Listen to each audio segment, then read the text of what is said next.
လူအသိကြီးဤဓမ္မမန္တတွင်ဆင်ကျင်းပပြုလုပ်အပ်သည့်116ချိန်မြောက်အလုံးဆံလူအသိကြီးဤဆန်းဆန်တော်လူတန်းပွဲဓမ္မသဘင်အခမ်းအနား၌ဟောကြားအပ်သောရွေးချယ်မှုမှန်ကန်ခြင်းနှင့်ခေါင်းဆောင်ဤအရေးချင်းအကြောင်းတရားဒေသနာတော်ဒီကနေ့ညဓမ္မသဘင်ခန္ဓာကိုရွှေဘုန်းတော်သခင်ရှင်တော်မြတ်ဖရာဤမဟာကရုဏာဂုဏ်ကိုအာယုံပြုကာတိကျူဖွဲ့ဆိုအပ်သောဝန္ဒနာပနာမအာတိတဂါထာကိုရွတ်စုပူဇော်ခြင်းဖြင့်စတင်ကြရအောင်ယောကပကောတိဟိပိအပမိယံကာလံကရွန်တော်တိဒုက္ခရာနိခေရံကတောလောကဟိတယာနာထောနမောမာကာရုဏိကတတတယောနာထောဝိနိယမြာစွာတတ္တဝါဤချမ်းသာစီးပွားလွန်လာတောင်းတဂုံပေါင်းခါသဖြင့်နာထမြညာခြင်းရှင်တော်မြတ်ဖရာသည်ကပ္ပဂေါတိဟိပိဂရေကဘာအရေးအတွက်သင်္ချာတို့ဖြင့်တော်လဲအဘယ်မေယံရေအတွက်တိုင်းတာဖော်ပြခြင်းငါမစွမ်းနိုင်ပါသောကာလလေးအသင်ချေသိမ့်နေကဘာရှိကြသောကာလပတ်လုံးလောကဟိတယတတ္တလောကဤအကျိုးစီးပွားအလုံးငါအတိဒုက္ခရာနိဥစ္စာအသက်ချေလက်အင်္ဂါ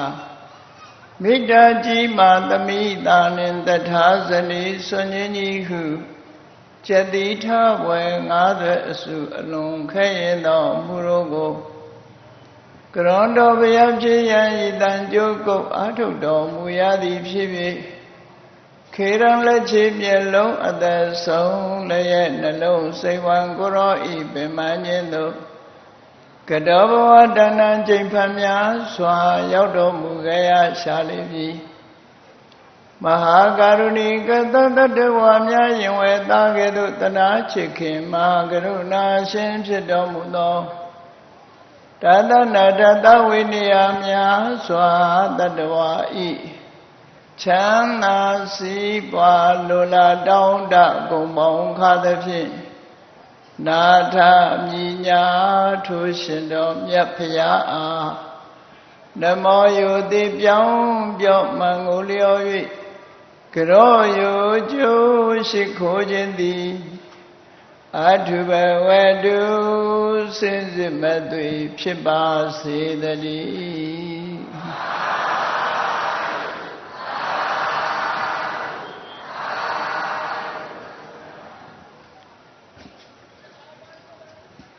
ရွေးချယ်မှုမှန်ကန်ခြင်းနှင့်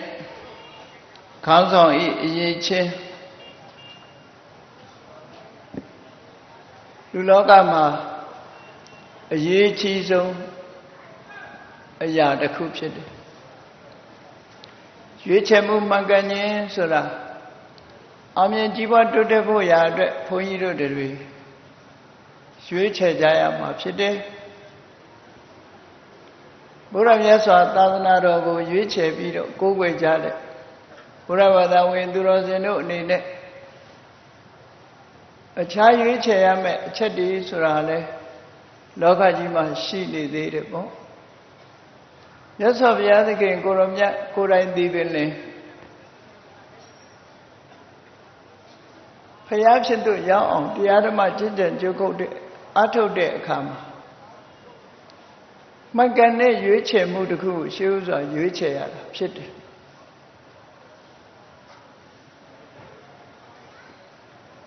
မင်းတို့မင်းစားနဲ့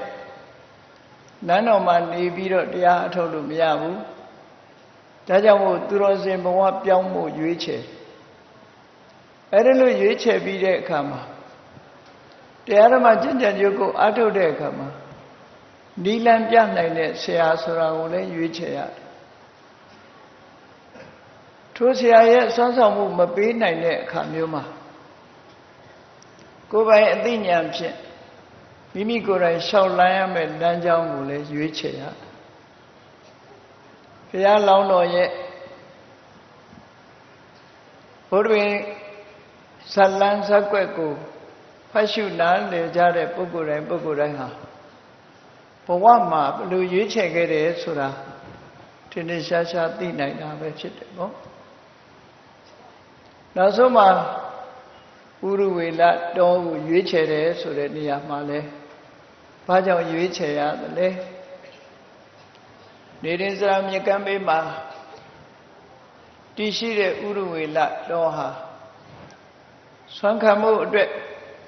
ဆင်ပြေတဲ့ဆွမ်းခံရွာရှိတယ်ရေအတွက်လည်းနေရင်စရာမြေကြီးကရေတသွင်စီးလို့ကောင်းမြတ်တဲ့စိတ်ကမ်းနဲ့တောတန်းလေးမှာတည်ရှိပြီးတော့နေတယ်တိတ်ဆိတ်ငြိမ်သက်မှုကလည်းအပြည့်ရှိအဲ့ဒီနေရာကိုဘုရားလောင်းတော်ဟာရွေးချယ်ပြီးတော့တရားဓမ္မကျင့်ကြံရုပ်ကိုအထောက်ခဲ့ဒါရွေးချယ်မှုမှန်ကန်တယ်လို့ပြောနော်ဘယ်အရာပဲဖြစ်ဖြစ်ရွေးချယ်ကြရမှာဖြစ်တယ်ဘုန်းကြီးတို့တွေရောမရွေးချယ်ရဘူးလားဆိုရွေးချယ်ရမှာပဲကိုယ့်ဘဝအတွက်ကိုရှောက်မဲ့လမ်းကြောင်းကိုယ်တိုင်ရွေးချယ်ကြရမှာပဲကိုယ်တိုင်ရွေးချယ်ပြီးကိုယ်တိုင်ဆုံးဖြတ်ချက်နဲ့အလုံးလုံးနိုင်မှသာလျှင်ကိုရွေးချယ်ချက်ဟာမှန်ကန်ပြီဆိုလို့ရှိရင်ကောင်းကျိုးချမ်းသာတွေရမှာပဲသို့တော်ရွေးချယ်မှုမှားယွင်းသွားပြီဆိုရင်တော့ကောင်းကျိုးချမ်းသာရဖို့မရှိဘူးရွေးချယ်မှုမှားယွင်းသွားရင်ဆင်းရဲဒုက္ခနဲ့ရောက်နိုင်တာပဲဘုရားလောင်းတော်ဟာမှန်ကန်တဲ့ရွေးချယ်မှုကိုရွေးချယ်လို့နောက်ဆုံးမှာမဟာဗောဓိပင်အောက်ထိုင်တာတောင်မှအရှိဘက်မျက်နှာလက်ထိုင်ဖို့ရွေးချယ်ခဲ့တာဖြစ်တယ်အရှိဘက်မျက်နှာလက်ထိုင်ပြီးတော့လောကကြီးကိုလင်းအောင်ပေးနိုင်တဲ့သဗ္ဗညုတဉာဏ်တော်လို့ဆိုတာကိုရရှိခဲ့တာဖြစ်တယ်မှန်ကန်တဲ့ရွေးချယ်မှုနဲ့ဘုရားလောင်းတော်ဟာ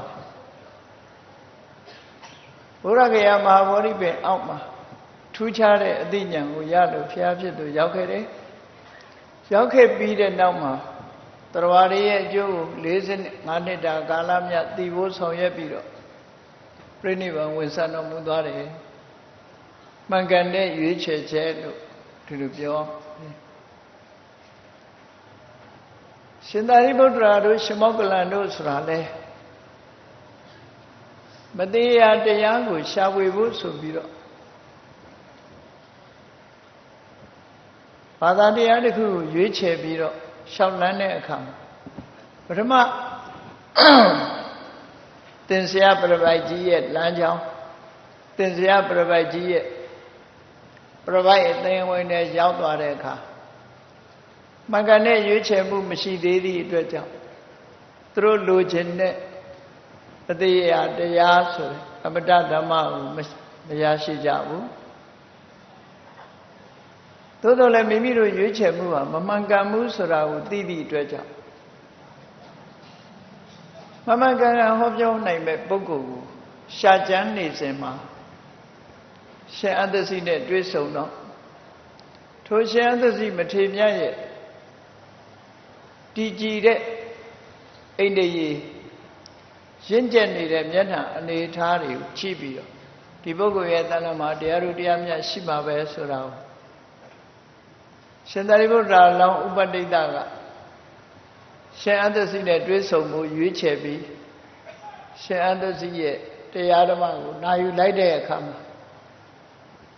ထူးခြားတဲ့အသိဉာဏ်တစ်ခုရအမှန်မြင်ခြင်းနဲ့တန်တရားကင်းခြင်းဆိုတာမိမိလျှောက်လန်းရမယ့်လမ်းကြောင်းနဲ့ပတ်သက်ပြီးတော့အမှန်မြင်သွားပြီးတန်တရားကင်းတယ်ဆိုတဲ့အဆင့်ကိုရောက်သွားပြီမှန်ကန်တဲ့ရွေးချယ်မှုကိုရွေးချယ်နိုင်လိုက်တဲ့အခါမှာသူလိုချင်တဲ့တရားဓမ္မစတင်ရရှိခြင်းပဲဖြစ်တယ်။ဒါကြောင့်မို့လို့ရွေးချယ်မှုဆိုတာမှန်ကန်မှုဒါအရေးကြီးတယ်ပဲ။ဘုန်းကြီးတို့တွေလည်းမှန်ကန်တဲ့ရွေးချယ်မှုနဲ့ကိုယ်ဘဝခရီးကိုယ်လမ်းကြောင်းကိုရှောင်လန်းကြရမှာပဲ။ရွေးချယ်မှုမှားယွင်းသွားပြီဆိုလို့ရှိရင်တော့မိမိရဲ့မျှော်မှန်းချက်တွေဟာအောင်မြင်မှုရနိုင်မှာမဟုတ်ဘူး။ရည်သည့်ကိစ္စပဲဆောင်ရွက် နေရာရွေးချယ်တာလဲမှန်ကန်မှုလိုတယ်ပုဂ္ဂိုလ်ရွေးချယ်တာလဲမှန်ကန်မှုလိုတယ်ဆရာရွေးချယ်တာလဲမှန်ကန်မှုလိုတယ်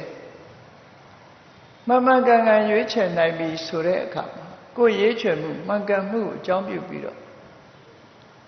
ရွေးချယ်မှုမှန်ကန်မှုကကောင်းကျိုးချမ်းသာတွေကိုဖြစ်ပွားစေတယ်ဒါဖြင့်ရွေးချယ်မှုရဲ့မှန်ကန်ခြင်းဆိုတာဘယ်လိုနေထားနဲ့ရွေးချယ်ရမလဲလို့ဆိုရွေးချယ်တဲ့ပုဂ္ဂိုလ်တွေဟာစဉ်းစားဉာဏ်နဲ့အသိဉာဏ်နဲ့ရွေးချယ်ဖို့လိုတယ်မိမိတို့ကိုယ်တိုင်သိဉာဏ်ပြည့်ဝအောင်ကြိုးစားအထောက်ပြီးထိုအသိဉာဏ်နဲ့ရွေးချယ်ဖို့လိုတယ်ရွေးချယ်ပြီးဆိုတဲ့အခါမှာမိမိတို့မှာရှိရတဲ့အရည်ချင်းအသိပညာဆိုတဲ့ရှိရတဲ့အရည်ချင်းတစ်ခုအင်မတန်မှအရေးပါတယ်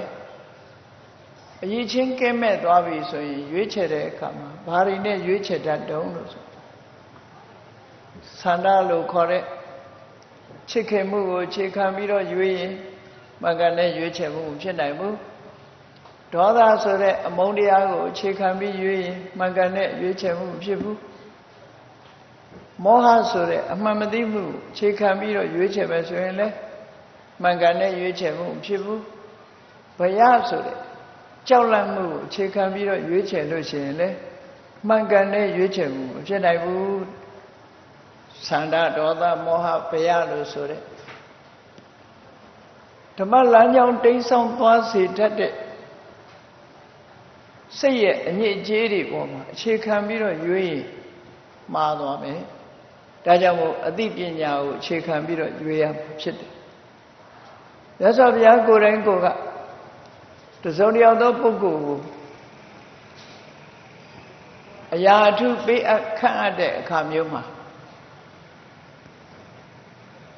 ရွေးချယ်တဲ့အင်္ဂါရပ်တွေရှိတယ်ဆိုပါစို့သံဃာတော်များတဲ့မှာ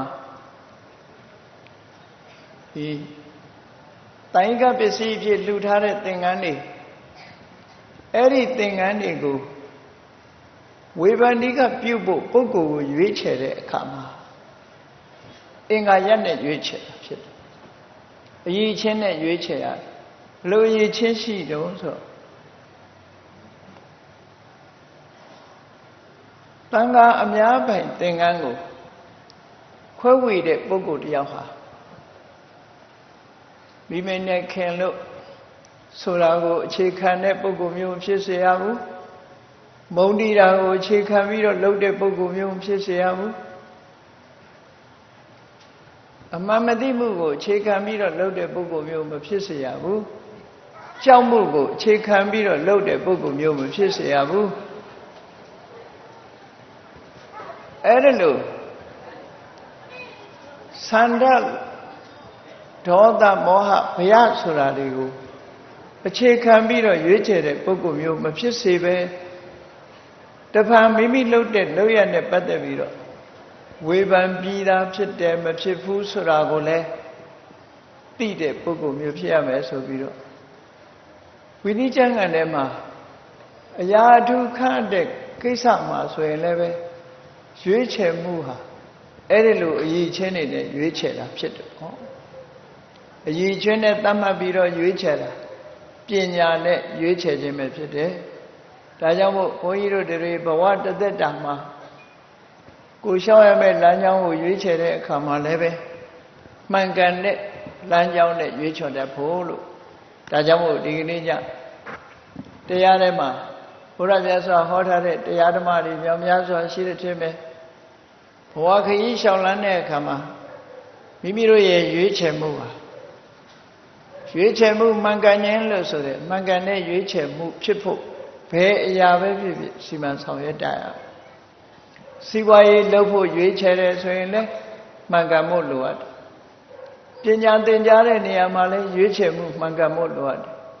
ကျမ်းမာရေးလိုက်စားတဲ့အခါမှာလည်းမှန်ကန်တဲ့ရွေးချယ်မှုရှိဖို့လိုအပ်တယ်အရေးကြီးအရာလူလောကမှာကြီးပွားတိုးတက်ဖို့ဆိုကြီးပွားတိုးတက်သွားတဲ့ပုဂ္ဂိုလ်တိုင်းဟာမှန်ကန်တဲ့ရွေးချယ်မှုခြေခံပြီးတော့ကြီးပွားတိုးတက်သွားတယ်လို့ဒီလိုဆိုတာပဲเนาะဒါကြောင့်မို့ဘာပဲဖြစ်ဖြစ်မှန်ကန်တဲ့ရွေးချယ်မှုတစ်ခု ကိုယ်ပိုင်ဉာဏ်နဲ့ဆင်ញင်သုံးသပ်ကြည့်ရဒီလိုဆိုအဲ့တော့ကိုယ်ပိုင်ဉာဏ်မရှိဘဲနဲ့ခုနက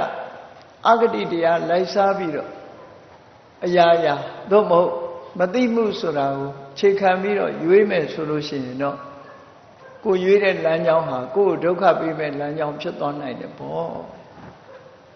ဒါဘဝတသက်တာလုံးသတိထားရမယ့်အချက်ကိုပြောတာနော်ဘဝတသက်တာလုံးဟာမိမိတို့ကိုယ်တိုင်လောက်ကင်ဆောင်ရွက်ကြရတဲ့ကိစ္စဘယ်ကိစ္စမှာပဲဖြစ်ဖြစ်မှန်ကန်တဲ့ရွေးချယ်မှုတစ်ခုရှိဖို့ဒါအရေးကြီးတယ်အဲ့ဒီမှန်ကန်တဲ့အရေးကြီးတစ်ခုရှိတယ်အခုလို့မလွန်ဆန်းလို့သိကြီးတို့လို့နှစ်ပေါင်းများစွာနှစ်တရာကျော်ကဖွဲ့စည်းတည်ထောင်ပြီးတော့ကုသိုလ်ကောင်းမှုတွေပြုလာတယ်ထိုကုသိုလ်ကောင်းမှုပြုလာဒီလိုကုသိုလ်ကောင်းမှုပြုပြီးတော့နှစ်ပေါင်းရှည်ကြာတဲ့အသင်းကြီးတွေမြန်မာပြည်မှာများများဆဆရှိတာမဟုတ်ဘူးဒီအသင်းကြီးဟာနှစ်119နှစ်မြောက်ထိသည်ထိအောင်ရှင်သန်ပြီးတော့နေုံမြမကကြီးပွားတိုးတက်ပြီးလုပ်နိုင်တဲ့လုပ်ငန်းတွေဟာတိုးချဲ့ပြီးတော့တစားတစားကြီးပွားလာတယ်ဆိုတာဟာမှန်ကန်တဲ့ရွေးချယ်မှုကြောင့်ဖြစ်တာဒါကြောင့်မို့ဒီအသင်းကြီးမှလည်းရွေးပြီဆိုလို့ရှိရင်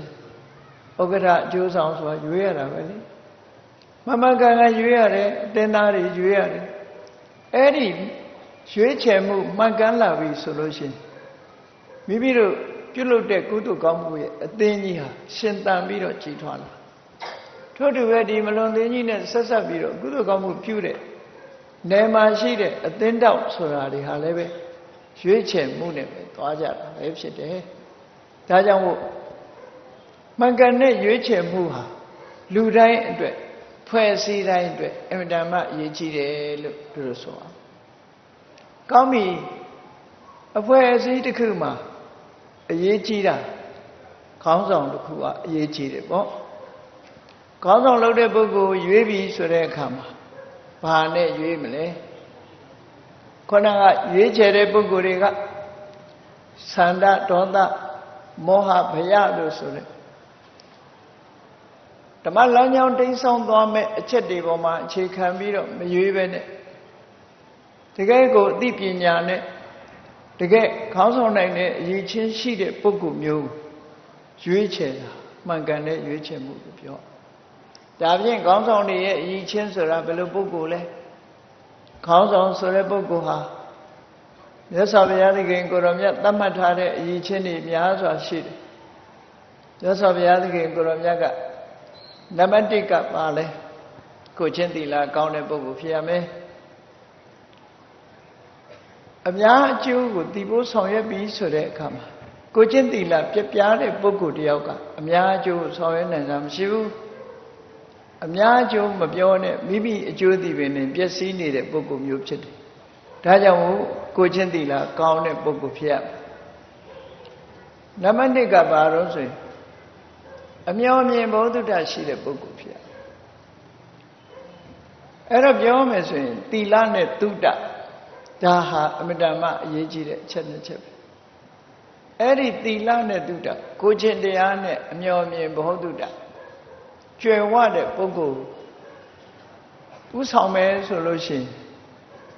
ဒီလိုအသင်းကြီးတွေဖြစ်စေတခြားဘာသာရေးလူမှုရေးအသင်းတွေဖြစ်စေနောက်ဆုံးမှာအိမ်တော်ဦးစီးပဲဖြစ်စေမိသားစုတစုရဲ့အိမ်တော်ဦးစီးပဲဖြစ်စေအရေးချင်းပြည့်ပြီးတော့ဘုဒ္ဓတရှိတဲ့ပုဂ္ဂိုလ်ကဦးစီးဆောင်ရွက်ပြီးသွားမယ်ဆိုရင်အဲ့ဒီမိသားစုအဲ့ဒီအသင်းဖွဲ့ကြီးပွားတိုးတက်မှာပဲဖြစ်တယ်ဒါဟာအလွန်အရေးကြီးတဲ့အချက်တစ်ခုပဲပေါ့မြတ်စွာဘုရားသခင်ကိုရောမြတ်သတ်မှတ်ထားတဲ့အရေးချင်းတွေအမြဲတမ်းမှတ်သားစရာကောင်းတယ်လောကကြီးမှာအောင်မြင်ကြီးပွားမှုဆိုတာကိုချင်းသီလနဲ့သုတဆိုတဲ့ပညာပဲဖြစ်တယ်သီလနဲ့ပညာဇာဘူးနာဝရရှိပြီးတော့သင်ယူထားတဲ့သုတဘောအခြေခံထားတဲ့ပညာအဲ့ဒီသီလနဲ့ပညာ တုဒ္ဒဘောင်မှာအခြေခံတဲ့ပညာတို့ဟာဘဝအောင်မြင်မှုအတွက်အရေးပါဆုံးပဲဖြစ်တယ်လို့ထေရဂါထာပါဠိတော်မှာဟောထားတယ်ဆိုမနုဿေတုစဒေဝေတုသီလပညာနာတောဆေယကိုကျင့်သီလကောင်းမယ်အသိပညာဘုဒ္ဓတာကြွယ်ဝမယ်ဆိုရင်အဲ့ဒီကိုကျင့်သီလနဲ့ပညာဘ ਹੁ တုတဟာလောကမှာအောင်မြင်ခြင်းရဲ့အကြောင်းပဲလို့သူတို့ဆိုတယ်လူလောကလူအတိုင်းဝိုင်းမှာပဲဖြစ်စေ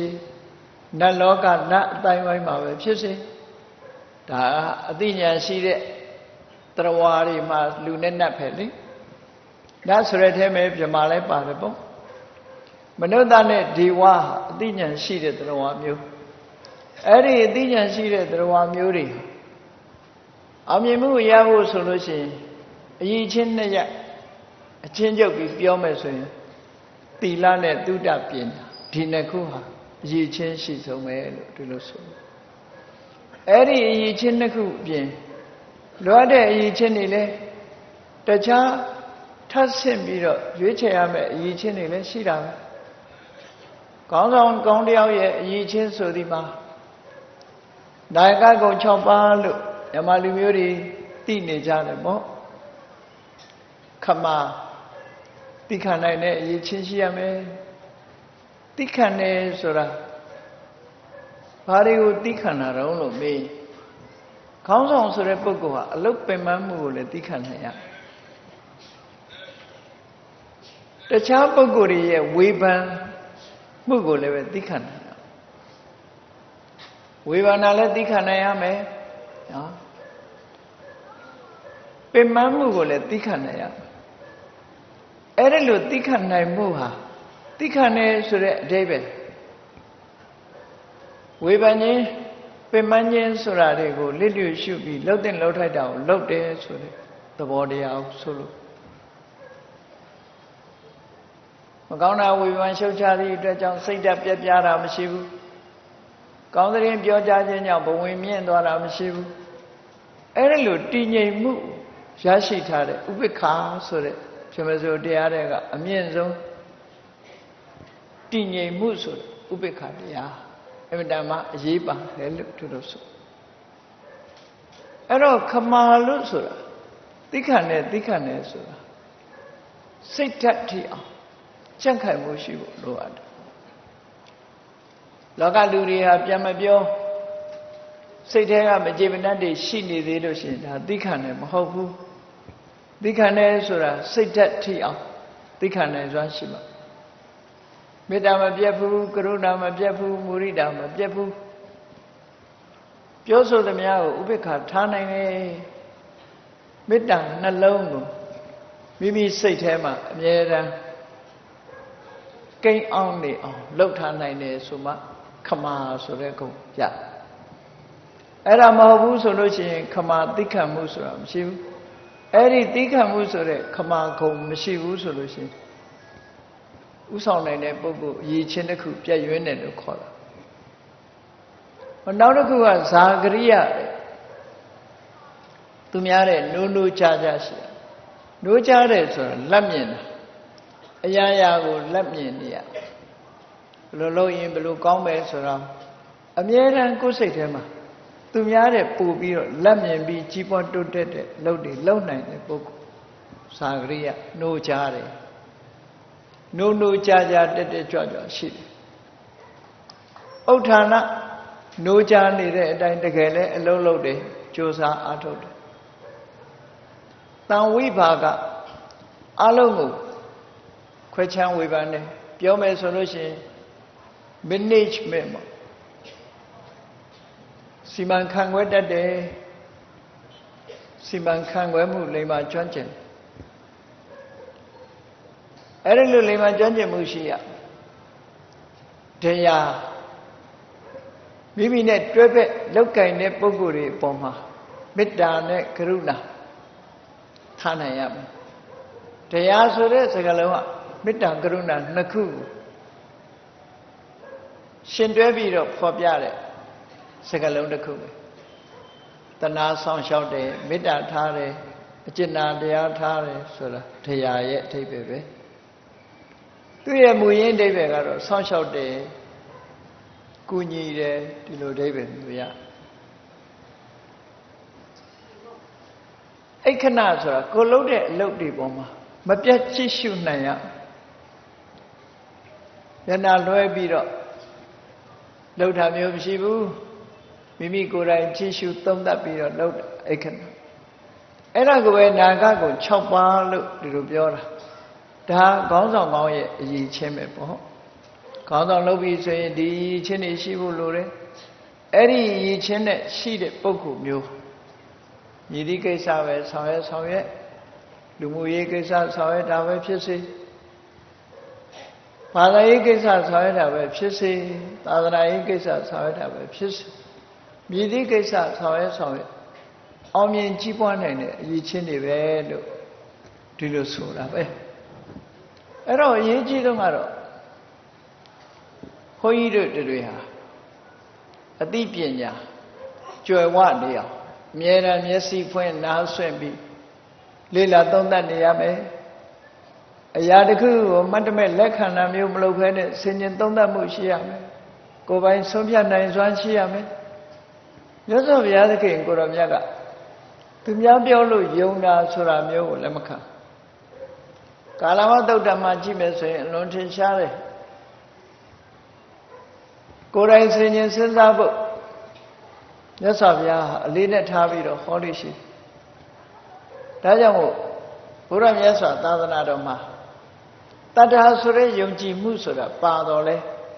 အစစ်မြင့်တဲ့တရားတွေရောက်တဲ့အခါမှာတတ္တဟာဆိုတာကိုဖော်ပြလိမ့်သိမရှိတော့တရားဆိုတာယုံကြည်သည့်အတွက်ကြောင့်ချင်းကပ်တယ်အဲ့ဒီချင်းကပ်မှုအတွက်လမ်းခင်းပေးတာပဲဖြစ်တယ်ချင်းကပ်ပြီးတဲ့အခါမှာယုံကြည်မှုတဲ့ပိုလွန်တဲ့အသိဉာဏ်ကိုရဒါမို့ယုံကြည်မှုဆိုတာအသိဉာဏ်ရဖို့အတွက်ပဲလမ်းခင်းပေးလိုက်တာအသိဉာဏ်ရသွားပြီးရင်ယုံကြည်မှုဟာဆုံးဖြတ်မှုဆိုတဲ့ပညာဘက်ကိုရောက်သွားတယ်ပညာထဲဝင်သွားဒါကြောင့်မို့ယုံကြည်မှုတတ်ဒီလိုထားတာမဟုတ်တော့ရှင်သာရိပုတ္တရာမထေရမြတ်ကမြတ်စွာဘုရားမေခွန်းတစ်ခုကိုလျှောက်တဲ့အခါမှာသူပြောလိုက်တဲ့စကားတစ်ခုရှိသာရိပုတ္တရာဒီအချက်နဲ့ပတ်သက်ပြီးယုံသလားဆိုတပည့်တော်မယုံပါဘူးကိုယ်တိုင်သိတာပါလို့ပြောတယ်နော်ယုံတာနဲ့သိတာအလွန်ကွာဒါကြောင့်မို့မြတ်စွာဘုရားအတ္တထောအက္ခတိညုစတန်တိစေရောစာယောနရောအတ္တထသူများပြောရုံနဲ့ယုံကြည်လက်ခံလေးမရှိတဲ့ပုဂ္ဂိုလ်ထူးခြားတဲ့ပုဂ္ဂိုလ်တစ်ခုဖြစ်မြတ်စွာဘုရားဟောကြားတော်မူခဲ့တာဖြစ်တယ်ဒါကြောင့်ဘုရားဘာသာဝင်သူတော်စင်တွေအနေနဲ့မှန်မှန်ကန်ကန်သိရှိနားလည်ဖို့အရာခတ်သိမ်းကိုမိမိတို့ကိုယ်ပိုင်ဉာဏ်နဲ့ဆုံးဖြတ်နိုင်အောင်ကြိုးစားအထောက်ကြအောင်မှာဖြစ်တယ်အလုပ်တစ်ခုလုပ်တာလုပ်တဲ့နဲ့မလုပ်တဲ့မှုကိုယ်ပိုင်ဉာဏ်နဲ့ဆင်ခြင်သုံးသပ်ဆုံးဖြတ်ကြရမှာဖြစ်တယ်လုပ်တဲ့နာနဲ့မလုပ်တဲ့နာခွဲခြားသိဖို့ကိုယ်တိုင်ကြိုးစားကြရအောင်ဒီအချက်အလွန်အရေးကြီးတဲ့အချက်ပဲဘုရားဟောတဲ့တရားဓမ္မတွေမှာလည်းဒီအချက်ကိုအလေးနဲ့ထားပြီးတော့ဟောတာအဲ့ဒီအလေးနဲ့ထားဟောတဲ့အတိုင်းပဲဘုရားဘာသာဝင်သူတော်စင်တွေအနေနဲ့မမှန်ကန်ကန်သိပြီးမမှန်ကန်ကန်ဆုံးဖြတ်နိုင်မှုအတွက်အမှန်မြင်တတ်အောင်အမှန်တွေးဖို့လိုအပ်တယ်ပေါ့အမှန်မြင်အမှန်တွေးမှုဟာအားလုံးကိုဥဆောင်သွားနိုင်တယ်ဒါကြောင့်မို့အစစ်မြင့်တဲ့တရားကိုဟောတဲ့အခါမှာမြတ်စွာဘုရားတမ္မာဒိဋ္ဌိနဲ့တမ္မာသင်္ကပ္ပဆိုတာထိတ်ဆုံးကထားအမှန်မြင်ရမယ်အမှန်မြင်မှုအတွက်အမှန်တွေးရဒီလိုဆိုအမှန်တွေးတော့အမှန်စဉ်းစားတတ်မှအမှန်မြင်မှုဆိုတာဖြစ်တယ်အမှန်မြင်မှပြောစမြစကားမှန်ကန်တယ်လုပ်သမျှအလုပ်မှန်ကန်တယ်ဒါကြောင့်မို့အရေးကြီးဆုံးကအသိပညာသိပြီးတော့အရေးကြီးပါတယ်လို့ဒီလိုဆိုတာအဲ့တော့ဒီမှာရွေးချယ်မှုမှန်ကန်ခြင်းနဲ့ခေါင်းဆောင်ဤရည်ချင်းလို့ဆိုတဲ့ခေါင်းစည်းလေးနဲ့ဘုန်းကြီးတို့တွေ950ဇတ်ထဲကသင်္ကန်းစာလေးတစ်ခုမှတ်သားကြပေါ့ ဒါဘဝအတွက်မေတ္တာမအသုံးဝင်တဲ့သင်္ကန်းစာတစ်ခုပဲမြတ်စွာဘုရားသခင်ကိုရောမြတ်ရဲ့အသိပညာနဲ့ပတ်သက်လာလို့ရှိရင်ပြောမကုန်လောက်အောင်ချီးမွမ်းမွေရတယ်နဲ့ပြည့်စုံမြတ်စွာဘုရားဟာအရာရာဆင်ញင်သုံးသပ်တတ်မှုနဲ့အလေးကျင့်ကြီးဟာဘုရားဖြစ်လာမှဒီဉာဏ်ဟာရရှိလာတာကြီးဘုရားဖြစ်လာမှဘုရားဖြစ်လို့ထူးခြားလာတာကြီးပဲမဟုတ်ဘူးအလောင်းတော်ဘွားကပဲလေအသိဉာဏ်ကြွယ်ဝမှုထင်ရှားရှိခဲ့တယ်ပေါ့ဒါကြောင့်ဘုန်းကြီးတို့တွေပညာကိုတန်ဖိုးထားဖို့လိုအပ်တယ်ပညာရအောင်တရားဓမ္မတွေနာယူကြရတယ်စာပေတွေဖတ်ရှုကြရတယ်မိမိနဲ့ပတ်ဝန်းကျင်ကိုလေ့လာကြထိုလေ့လာပြီးတဲ့အခါကိုယ့်ရဲ့ကိုယ်ပိုင်ဉာဏ်နဲ့စဉ်းကျင်သုံးသပ်ဆုံးဖြတ်နိုင်ရမယ်လို့ဒီလိုဆိုတာ50ဇတ်ထဲမှာသင်္ကန်းစာယူเสียဇတ်တစ်ခုကတော့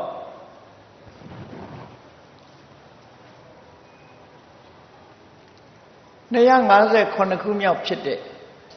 ခာမဏိစန္ဒဇတ်ဆိုတာရှိအဲ့ဒီခာမဏိစန္ဒဇတ်လေးရဲ့သင်္ကန်းစာလေးကိုမှတ်သားထားဖို့ဘယ်ဟာအရေးကြီးတယ်ဆိုရွေးချယ်မှုနဲ့ဒီခေါင်းဆောင်နိုင်တဲ့ပုဂ္ဂိုလ်ရဲ့အရည်ချင်းဟာဘလောက်တန်ဖိုးရှိတယ်ဆိုတာဘယ်လိုရွေးချယ်ရတယ်ဘယ်လိုခေါင်းဆောင်တဲ့အရည်ချင်းတွေရှိတယ်ဆိုတာအင်မတန်မှအရေးပါတဲ့သင်္ကန်းစာရနိုင်တဲ့မြတ်စွာဘုရားရဲ့အဆုံးအမစကားတစ်ခုပဲအဲ့မှာကြည့်ဘုရားလောင်းတော်ဟာအသက်အရွယ်ဘလောက်ပဲငယ်ငယ်အသိဉာဏ်စဉ်းစားဉာဏ်ကြီးမားနေထိုကဲ့သို့စဉ်းစားဉာဏ်ကြီးမားခြင်းဟာအလို့လျောက်ကြီးမားလာတာမဟုတ်ဘူးဘုရားလောင်းဖြစ်လို့ကြီးမားတာလည်းမဟုတ်ဘူးမြတ်စွာဘုရားကိုယ်တိုင်ကိုယ်ကပညာပါရမီဖြစ်ဖို့ဆိုတာကိုယ်မသိတာတွေကိုမေးမြန်းစူးစမ်းဆင်ခြင်သင်ယူတတ်တဲ့အလေးထားပညာဉာဏ်ကြီးမားခြင်းအကြောင်းတစ်ခုပဲဖြစ်တယ်ခဏခေတ်မှာပညာပါရမီဖြစ်အောင်လို့ဆိုပြီးလူတွေဘာလုပ်ကြပညာရေးကိုအားပေးကြအဲ့ဒါတကယ်ဘုရားလောင်းပါရမီဖြည့်တုန်းကပညာပါရမီနဲ့ကိုက်ညီရလားဆိုစဉ်းစားကြည့်ဖို့အဲ့တော့ပညာပါရမီဖြည့်ဖို့ပညာရေးကိုအားပေးတာဟာပညာပါရမီမဖြစ်ဘူးလို့ပြောတာမဟုတ်ဘူးထိုက်တဲ့လောက်ဖြစ်တယ်ဘာကိုထိုက်တဲ့လောက်ဖြစ်တယ်လဲဆို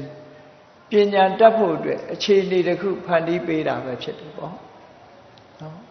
တကယ်ပညာပါရမီဆိုဒီမှာမိမိကိုယ်တိုင်လေ့လာသင်ယူခြင်းကသာလျှင်ပညာပါရမီဖြစ်တယ်ထိုလိုစာပေကျမ်းဂန်ထဲမှာသေချာကြည့်ပေါ့ပညာတန်ဝတ္တနိကပฏิပဒါလို့မြတ်စွာဘုရားဟောထားတယ်မဟာပညာတန်ဝတ္တနိကပฏิပဒါဆိုတာဘာလဲတရားနာတယ်နာပြီးတော့မှတ်သားထားတယ်မှတ်သားပြီးတော့အလေးနဲ့စဉ်းစားတယ်လိုက်နာကျင့်သုံးတယ်ဟောတာဟာမဟာပညာတန်ဝတ္တနိကပฏิပဒါဆိုလိုတာကတရားနာတယ်ဆိုတာဟောပြောတဲ့တရားဓမ္မကိုသင်ယူနေခြင်းပဲဖြစ်တယ်လေတရားနာတယ်ဆိုတာအပြောနာတာမှမဟုတ်တာပညာရအောင်နာပညာရအောင်နာတာဖြစ်တယ်ပေါ့ဒါကြောင့်မို့ပညာပါရမီတို့တွေလုံနေတယ်ဆိုတာကိုယ့်ကိုယ်တတိထားဖို့လိုတယ်တရားနာနေတယ်သို့မဟုတ်သင်္นาน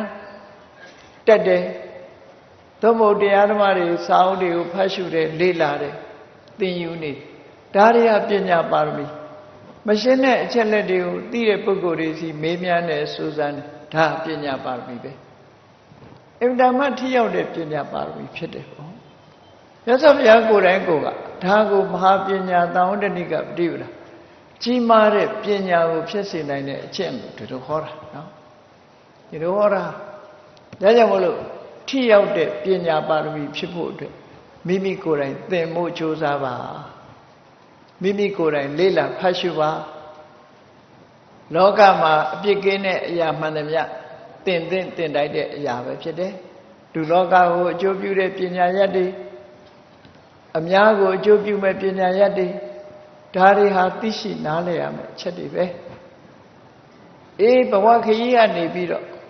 လွတ်ကင်းပြီးတော့ဆင်းရဲဒုက္ခတွေကုံဆုံးစေနိုင်တဲ့ဖျားပွင့်မှရနိုင်တဲ့ဒီပညာမျိုးဟာပို့ပြီးတော့အရေးကြီးတယ်ပေါ့ကိုယ်ဘဝခရီးနဲ့ပတ်သက်လာလို့ရှိရင်အမှန်ကန်ဆုံးဖြတ်နိုင်ဖို့ဒီပညာတွေကိုရအောင်ကြိုးစားအထောက်ဒီပညာကကဘာမှာအလွန်ကြာတော်လဲတစ်ခါတရံမှအခွင့်အရေးဆိုတာရတခြားပညာရက်တွေကအခွင့်အရေးတွေအမတန်မှများတယ်ပေါ့ဒါကြောင့်မလို့အခုလိုခွင့်ရရနေတဲ့ချိန်မှာအခုမလွန်ဆန်လူသိင်းကြီးကတရားပွဲတွေကျင်းပပြီးတော့တနည်းအားဖြင့်ပညာအလှူကိုလှူပေးနေတဲ့သဘောပဲရောက်လာကြတဲ့ပုဂ္ဂိုလ်တွေတရားနာကြတဲ့ပုဂ္ဂိုလ်တွေအသိပညာပေးတဲ့အနေနဲ့လှူအဲ့ဒီအသိပညာအလှူတွေကိုတရားနာပိဋကအားလုံးဟာရယူသွားဖို့လိုအပ်တယ်ပေါ့ဒီလိုဆိုတာဒါကြောင့်မို့ပညာကိုရအောင်ကြိုးစားပြီးတော့နာယူကြရတယ်မှတ်သားကြရတယ်နာယူမှတ်သားပြီးတော့စဉ်းစားဆင်ခြင်ရမယ်စဉ်းစားဆင်ခြင်ပြီးတော့ရှောင်ရမယ်ဟာကိုရှောင်ဆောင်ရမယ်ဟာကိုဆောင်အခုဒီကနေ့ဟောပြောတဲ့ခေါင်းစဉ်မှာပေးထားတဲ့ရွေးချယ်မှုမှန်ကန်ခြင်းနဲ့ခေါင်းဆောင်၏အရေးချင်းဆိုတာဒါစာပေကျမ်းကနေမှလာတဲ့အရေးချင်းတွေကိုထုတ်ဖို့ဟောတာနော်ဒါကြောင့်မို့မြတ်စွာဘုရားအလောင်းတော်ဟာဘယ်လိုလုပ်ပြီးတော့ဒီလိုအရေးချင်းတွေရှိလာပြီးလောကရဲ့အကျိုးစီးပွားကိုဘယ်လိုဆောင်ရွက်သွားတယ်ဆိုတာဘုန်းကြီးတို့တွေလေ့လာမှတ်သားကြရမှာဖြစ်တယ်လေ့လာမှတ်သားပြီးတော့မိမိတို့ကိုယ်တိုင်လည်းလောကအကျိုးကိုဘယ်လိုဆောင်ရွက်ကြမလဲမိမိနဲ့ပတ်ဝန်းကျင်ဘယ်လိုဆောင်ရွက်ကြမလဲတို့တတ်နိုင်တဲ့မြတ်လောကရဲ့အကျိုးကိုဆောင်ရွက်နိုင်အောင်တို့တွေစ조사ကြရမှာဖြစ်တယ်လူတိုင်းဟာဘဝရရှိလာပြီးတဲ့နောက်မှာမိမိအကျိုးသာမကပတ်ဝန်းကျင်ရဲ့အကျိုးမိမိလူမျိုးတွေရဲ့အကျိုးအားလုံးပွားတိုးအောင်ကြိုးစားအထောက်ကြရအောင်ဓမ္မသာလည်းတန်ဖိုးရှိတဲ့လူမျိုးကိုယ်တန်ကိုဖြစ်မှာဖြစ်တယ်အဲ့ဒီလိုတန်ဖိုးရှိစေခြင်းလားကိုယ်တိုင်ရရမယ်အရေးချင်းကဘာလို့ဆိုရင်ကိုချင်းသီလနဲ့ဘောဓုတပဲဖြစ်တယ်ပေါ့အဲ့ဒီကိုချင်းသီလနဲ့ဘောဓုတအရေးပါဆုံးအရေးချင်းနှစ်ရပ်ပဲအဲ့ဒီချင်းနှစ်ရပ်နဲ့ပြည့်စုံလို့လောကကြီးကိုဥဆောင်မှုပေးသွားနိုင်တယ်ကိုယ်နဲ့ကိုယ်ပတ်ဝန်းကျင်ကိုဥဆောင်မှုပေးသွားနိုင်တယ်ဆိုတာဒီ259ခုမြောက်ခာမဏိစန္ဒဆက်လေးကိုကြည့်ပြီးတော့အဗ္ဗဓမ္မအသက်အရွယ်အဖြစ်နုနယ်တော်လည်းပဲအသိပညာအနေနဲ့ကြီးမားတယ်ဆိုတာကိုကြည့်ကြတာဝတိမြို့ဇေရောကျောင်းမှာထုံးစံတိုင်းမြတ်စွာဘုရားသခင်ကိုရောမြတ်သရင်သုံးနေထိုင်ပြီးတော့တရားဓမ္မဟောပြောလေးရှိတယ်ဘုရားကြွမလာခင်ဓမ္မသဘင်မှာယန္တာငါတို့အလုံးစုဝေးနေထိုင်ရောက်ရှိလာတဲ့ပရိသတ်တွေအချင်းချင်းနှီးနှောပြောဆိုနေကြတာမြတ်စွာဘုရားရဲ့အသိပညာကြီးမားမှုဒါနဲ့ပတ်သက်ပြီးတော့ဆွေးနွေးပြောဆိုနေကြတဲ့အချိန်မှာမြတ်စွာဘုရားကြွလာတယ်ကြွလာပြီးတဲ့အခါမှာမြတ်စွာဘုရားအသိပညာကြီးမားတယ်ဆိုတာဒီဘဝမှာမဟုတ်ပါဘူးဘဝမှာစီဘူးအထုတ်လာခဲ့တဲ့ကြောင့်ငယ်ရွယ်တဲ့သက်ရွယ်နုနဲ့အလွန်ငယ်ရွယ်တဲ့အချိန်ကစပြီးတော့ငါဘုရားရဲ့အတိတ်ဘဝတွေမှာလည်းပဲအသိပညာကျွယ်ဝခဲ့တာတွေထိုအသိပညာဖြင့်လောကအကျိုးလူလောကအကျိုးကိုတည်ဖို့ဆောင်ရွက်ခဲ့တာဆိုတာကိုယဟန်တွေကိုမြတ်စွာဘုရားဟောပြောခဲ့တာပဲပေါ့အဲ့တော့ဇတ်လန်းလေးကဒီလိုထုံးစံအတိုင်းဗာရဏသီမှာဇနတန္တဆိုရယ်ဘုရင်ကြီးအုပ်စိုးတယ်အဲ့ဇနတန္တဘုရင်ကြီးအုပ်စိုးပြီးတော့နေတဲ့အချိန်ဘုရင်ကြီးမှာသားတော်လေးတစ်ပါးထွန်းကားလာတယ်ပေါ့ဇနတန္တဆိုရယ်ဘုရင်ဟာဒီ950ဇတ်ထဲမှာဇနတန္တမင်းအကြောင်း2နေရာလောက်ရှိတယ်ဘုရားလောင်းဖြစ်တဲ့ဇနတန္တမင်းဟာနောင်တပူပန်မှုတွေကင်းဝေးရေးအတွက်လူလောကမှာဘာတွေလှုပ်တဲ့နယ်ဆိုတာကိုမူချပေးသွားတဲ့ဇနတန္တဆက် ဖရာလောင်းကိုယ်တိုင်ပဲဖြစ်တယ်အခုဒီဇတ်မှာပါတဲ့စနတန္တကတော့ဖရာလောင်းရဲ့ဖခင်မင်းတရားကြီးပဲဖြစ်တယ်သူဟာလည်းပဲအသိဉာဏ်ကျွယ်ဝတဲ့ပုဂ္ဂိုလ်ဖြစ်တယ်အသိဉာဏ်ကျွယ်ဝသည့်အတွက်ကြောင့်စနတန္တမင်းကြီးဟာသားတော်လေးထွန်းကားလာတဲ့အခါဒီသားတော်လေးကိုတတ်အပ်တဲ့ပညာတွေအမြဲတမ်းသွန်သင်ပြီးတော့ပေးတယ်တည်တင်တည်လိုက်တာတွေပြောတယ်ဘောဓုတတွေပြောတယ်ဘောဓုတတွေသင်ပေးတယ်ခဏခေတ်မှာမိသားစုတွေမိဘတွေညီကိုမောင်နှမတွေမိမိတို့ရဲ့သားငယ်သမီးငယ်သို့မဟုတ်ညီငယ်နှမငယ်လေးတွေငယ်ရွယ်တဲ့အချိန်ကနေစဖြောင်းဖြောင်းဖြဖြနဲ့ပညာသင်ပေးမှုဆိုတာအလွန်အားနည်းလာတယ်ပေါ့အေးအများသင်တဲ့အတန်းပညာကိုပဲသင်ကြတာများတယ်ပေါ့လူလောကမှာလိမ္မာရင်ကျေးမှုအတတ်ပညာဆိုတာသင်ပေးတာအလွန်နည်းသွားတယ်ပေါ့သင်မပေးရတော့ဘာလုပ်လဲမိသားစုတယ်လီဗီရှင်းရှေ့မှာထိုင်ကြည့်တယ်တယ်လီဗီရှင်းရှေ့ထိုင်ကြည့်တဲ့အခါကျတော့မဟုတ်တာရောဟုတ်တာရောအကုန်လုံးဒီထဲမှာဝင်လာကလေးပေါက်စလေးကအုံနောက်ကအမတန်မှနုနယ်နေသေးတယ်သို့မဟုတ်ဘာမှမမှတ်သားသေးတဲ့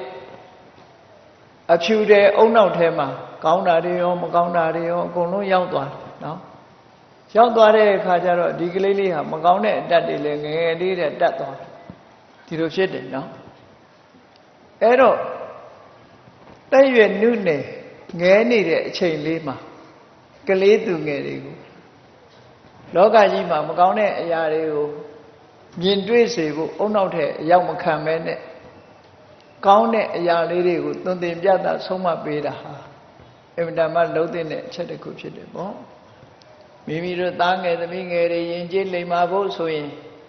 ငယ်ရွယ်တဲ့အချိန်လေးကစပြီးနားဝင်အောင်ပြောပြလို့ကောင်းတဲ့ဘက်ကိုဥလှည့်ပေးဖို့အမှန်တမ်းအရေးကြီးတယ်သို့မဟုတ်ရင်မကောင်းတာကအရင်ဝင်သွားလို့ရှိရင်အဲ့ဒီအုံနောက်ဟာပြင်လို့မရတဲ့အုံနောက်ဖြစ်သွားမှာပေါ့မကောင်းတာတွေဆွဲထင်သွားနိုင်တယ်ပေါ့ဒါကြောင့်ဒါအရေးကြီးတယ်စနတန္တဘုရင်ကြီးကတော့သူ့သားတော်လေးမွေးဖွားလာတဲ့အချိန်ကစပြီးလောကမှာဘောဓုတရှိသမျှအားလုံးကိုသွန်သင်ပြသဆုံးမပေးတယ်ဘာတွေဆုံးမတော့ဆိုရင်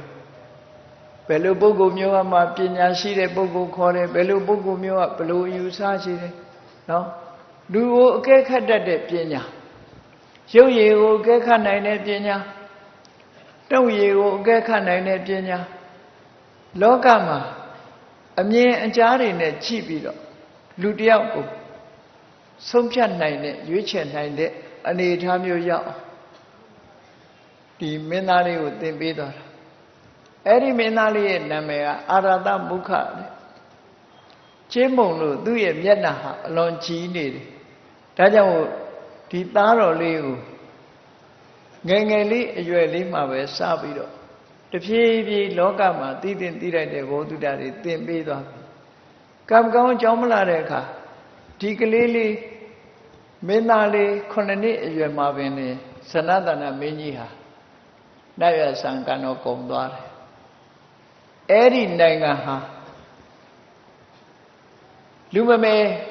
မင်းသားငယ်လေးရဲ့အောက်ကြည့်တိုင်းပြည်အုပ်ချုပ်ဖို့ရာအတွက်လူမမဲမင်းသားငယ်လေးတွေကြံရည်တယ်ရွယ်ရောက်တဲ့သားတော်ကြီးတွေမရှိဘူးမရှိသည့်အတွက်ကြောင့်တိုင်းပြည်တိုင်းရေးပြည်ရေးအတွက်ဆိုရင်တော့ကရောက်ရှာကြတဲ့ဒီအမတ်ကြီးတွေမင်းသားငယ်လေးဟာအလွန်ငဲနေသေးသည့်အတွက်ကြောင့်တိုင်းပြည်ကိုဥဆောင်နိုင်မှမလားလို့သူတို့စဉ်းစားမိကြတယ်ပေါ့အဲ့ဒါလို့စဉ်းစားတဲ့အခါမှာအမှန်ကန်ရွေးချယ်နိုင်ဖို့အတွက်ရုပ်ရည်ကိုကြည့်ပြီးရွေးချယ်လို့ကြီးလည်းမရဘူးအသိဉာဏ်ကိုဥစားပေးပြီးတော့ရွေးချယ်ကြမှာဖြစ်တယ်။ကောင်းဆောင်နိုင်တယ်ဆိုတဲ့ပုဂ္ဂိုလ်ဟာအသိဉာဏ်ရှိတဲ့ပုဂ္ဂိုလ်ဖြစ်ရမယ်။အဲ့ဒါအသိဉာဏ်ကိုဥစားပေးပြီးရွေးချယ်ဖို့အတွက်သူတို့ရွေးချယ်ပုံရွေးချယ်နည်းလေးကိုကြည့်။ဘယ်လိုရွေးချယ်တော့ဒီမင်းသားလေးဟာအသိပညာရှိတဲ့မင်းသားလေးဟုတ်ကလား။အသိပညာရောရှိရလား။ဘရင်သားဖြစ်လို့မင်းဖြစ်ရမှာလား။သို့မဟုတ်သူကိုယ်တိုင်ပဲစွမ်းဆောင်နိုင်မှုရှိသလားဆိုတာကိုသိဖို့အတွက်မလုပ်ကြလဲ တွင်တင်ပြသထားပြီးတော့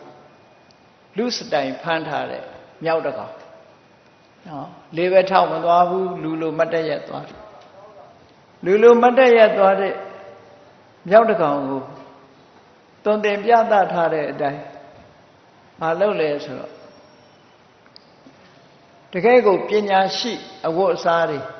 ဝတ်ခိုင်းပြီးတော့ဝတ်ပေးပြီးတော့မင်းသားလေးက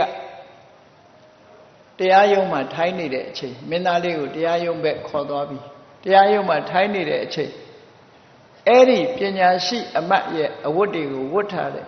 မြောက်တကောင်ကိုသူ့ရှေ့ခေါ်လာ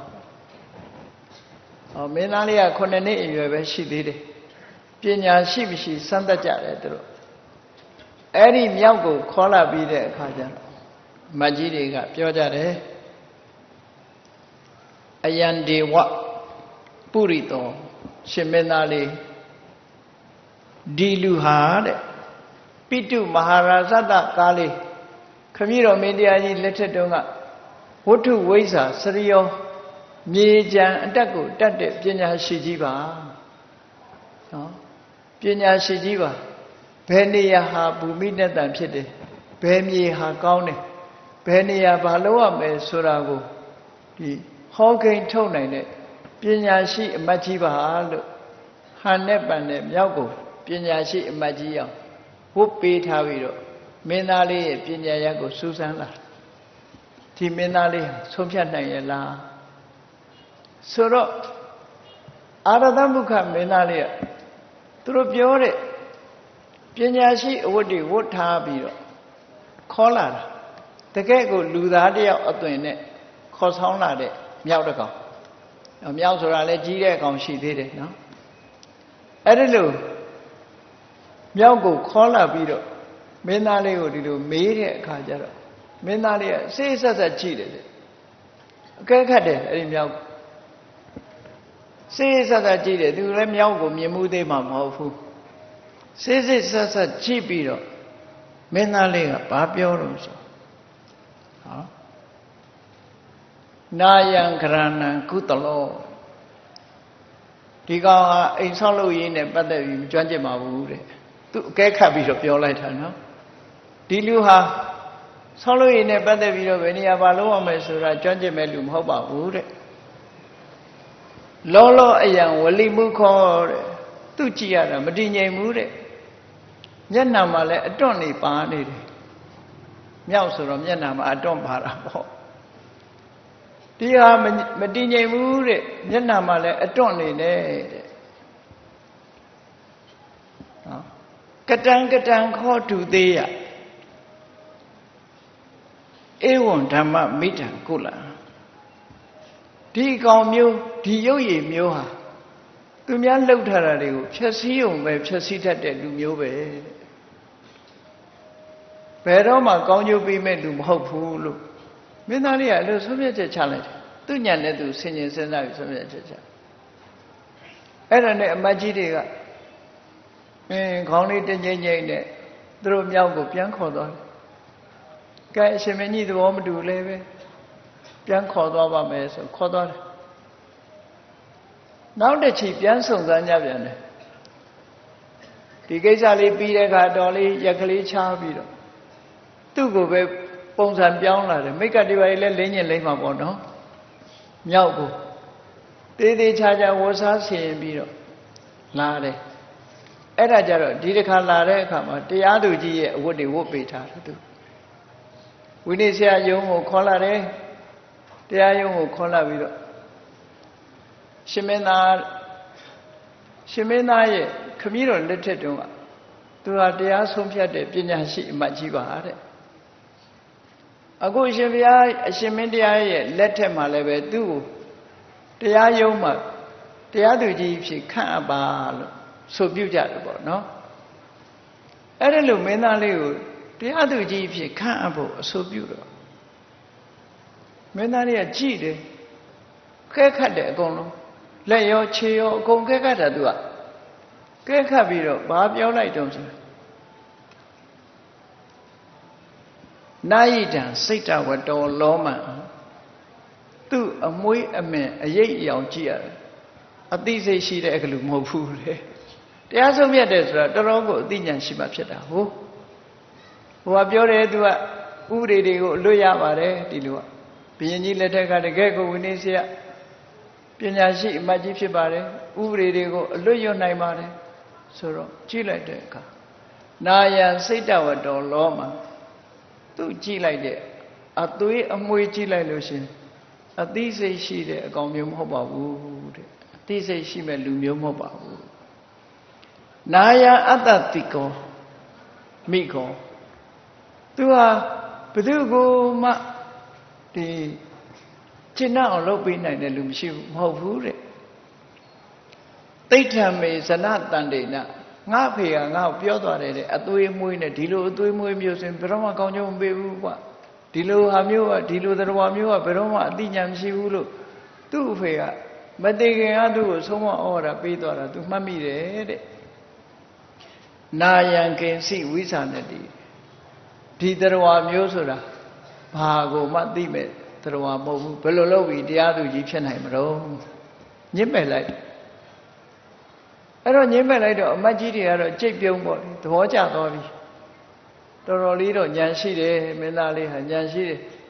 9နှစ်အရွယ်ကလေးလေးပဲမယ်လို့အသိဉာဏ်ရှိသားပဲလိန်လို့လှည့်ပြားလို့မရဘူးဆိုပြန်ခေါ်သွားကြနောက်တစ်ခါမင်းသားလေးယုံနေရာကိုခေါ်ဆောင်ထားပြီးတော့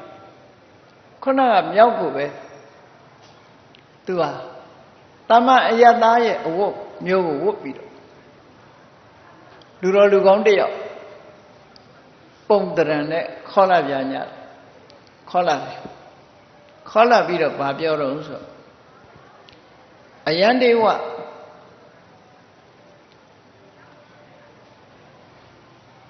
ပိတုရာဇကာလေ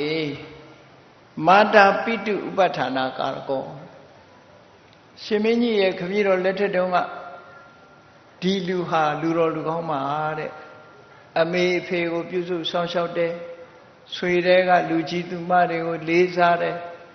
အသိပညာအတတ်ပညာနဲ့ပြည့်စုံတယ်လူတော်လူကောင်းလေးတယောက်ပါရှင်မင်းဟာယာဒူးလေးပါလေးပေးပြီးတော့သူ့ကိုချီးမြှောက်ပါမြောက်ကိုတန်းစာဆင်ပြီးတော့လာပြီးတောင်းပြန်ပြောကြပြန်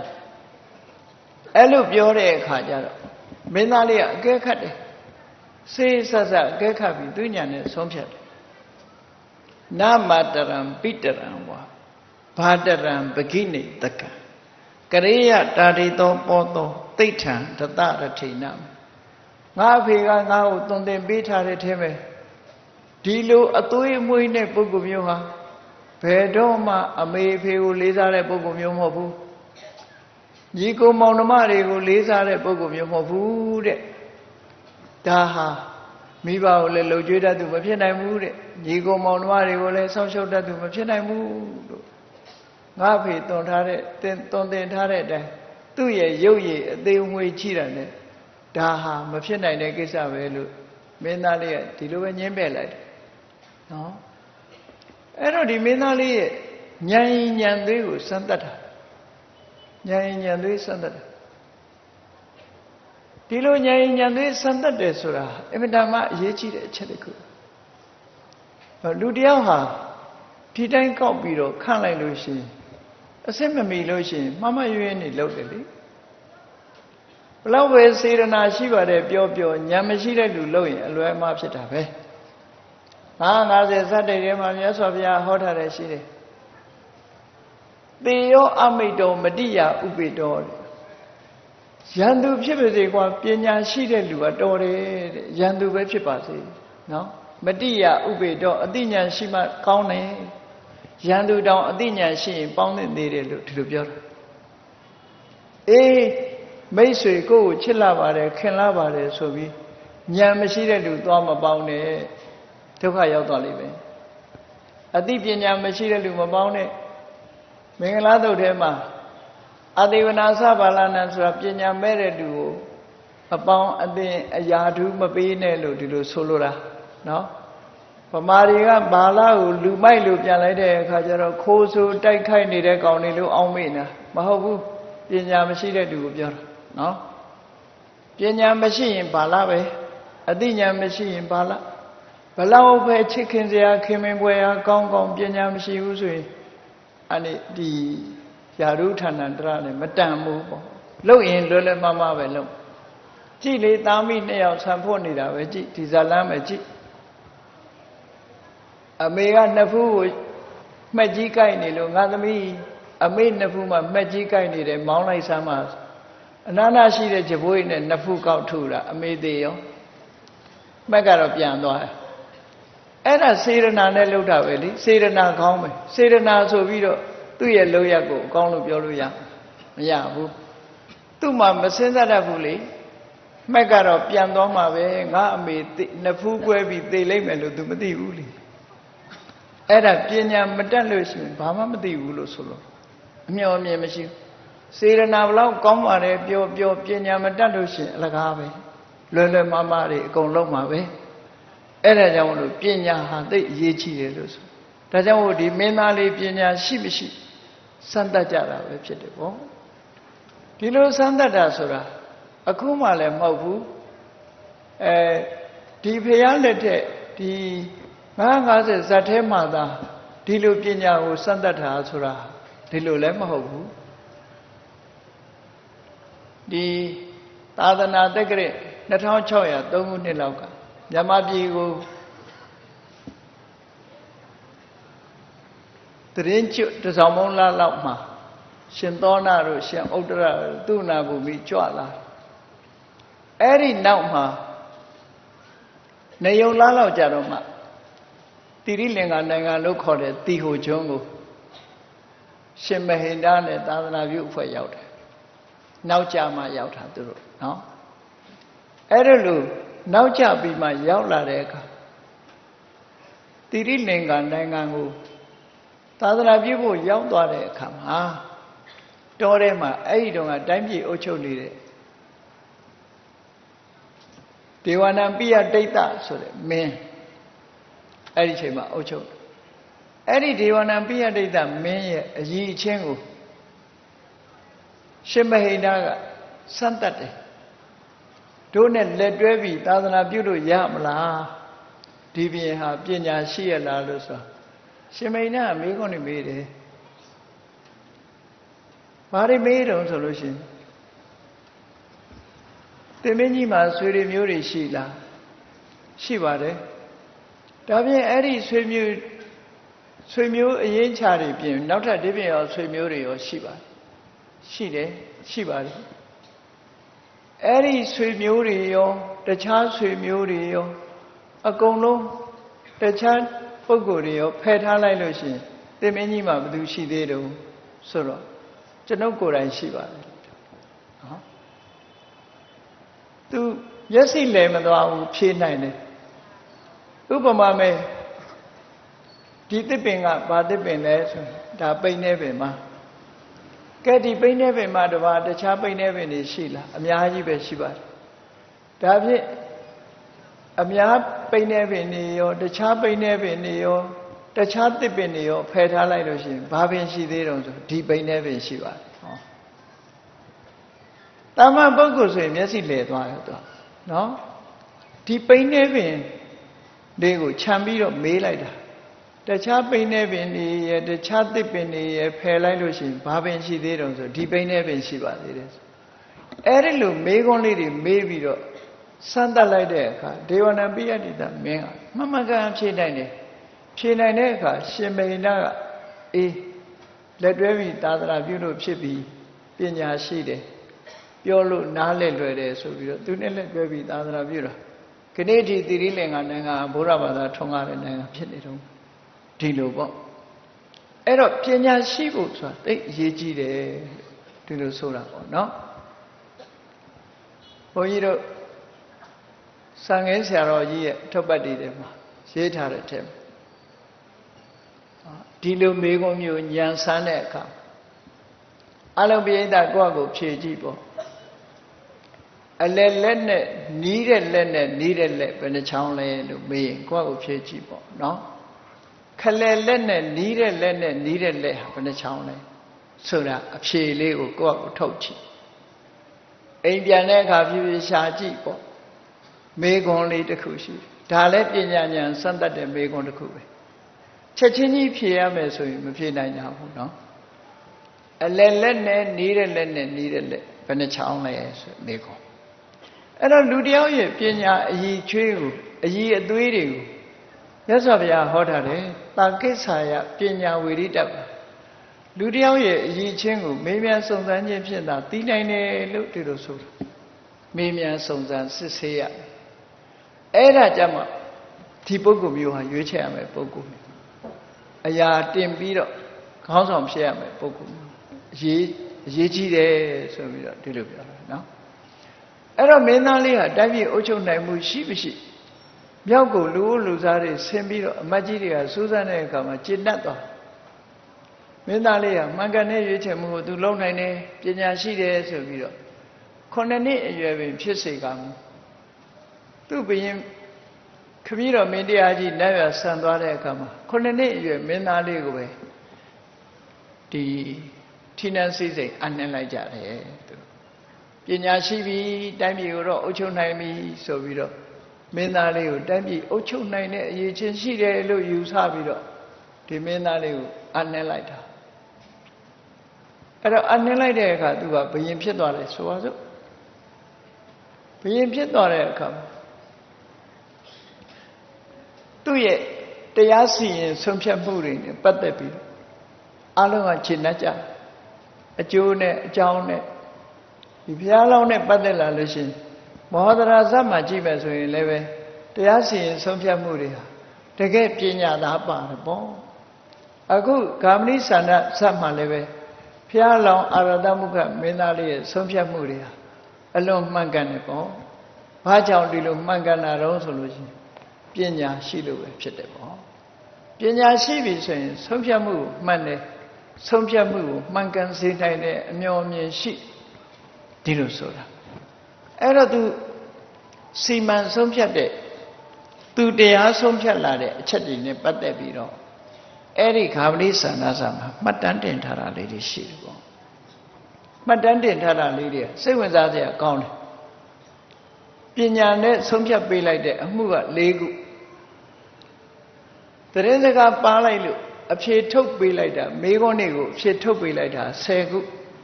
အားလုံး14ခုရှိတယ်နော်ဒီမင်းသားလေးဟာ9နှစ်အရွယ်ပင်ဖြစ်တော်လဲပဲအသိပညာရှိသည့်အတွက်ကြောင့်တရားတစ်ပေါင်းကိုမှန်မှန်ကန်ကန်ဆုံးဖြတ်နိုင်တယ်တရားဖြစ်ပုံကတော့ဒီလိုပါသူ့ရဲ့ခမည်းတော်မင်းတရားလက်ထက်ကခမည်းတော်မင်းကြီးနဲ့အင်မတန်မှယဉ်နီးပြီးတော့သူငယ်ငယ်တုန်းကတကယ်ပေါဆာလေးမွေးပြီးကစားချီပိုးရတဲ့ဂါမဏိဆန္ဒဆိုတဲ့ဘုရင်ရဲ့လူယုံတော်ကြီးတယောက်ရှိမင်းသားလေးလည်းဌိနန်းစည်းစိမ်အနှင်းလိုက်ရောသူကအေးမင်းသားလေးကငယ်လွန်းနေငါကအသက်ကြီးပြီမင်းသားလေးနားမှာခါတိုင်းတို့ပြုစုဖို့ငါအရွယ်နဲ့မတော်တော့ဘူးဆိုပြီးတော့နန်းတော်မှာမနေတော့ပဲနဲ့တောဘက်ကိုထွက်သွားတယ်ထွက်ပြီးတော့တောရွာတရွာမှာသွားပြီးတော့လေယာစိုက်ပျိုးပြီးတော့လောက်ကင်စားတော့ပြီးတော့နေတယ်ပေါ့အဲ့လိုတောနယ်ဘက်ကိုထွက်သွားပြီးလေယာစိုက်ပျိုးနေတော့လည်းပဲသူ့မှာကိုယ်ပိုင်နွားမရှိဘူးကိုယ်ပိုင်နွားမရှိတော့ရင်းနှီးရတဲ့မိတ်ဆွေတယောက်စီကတရက်တော့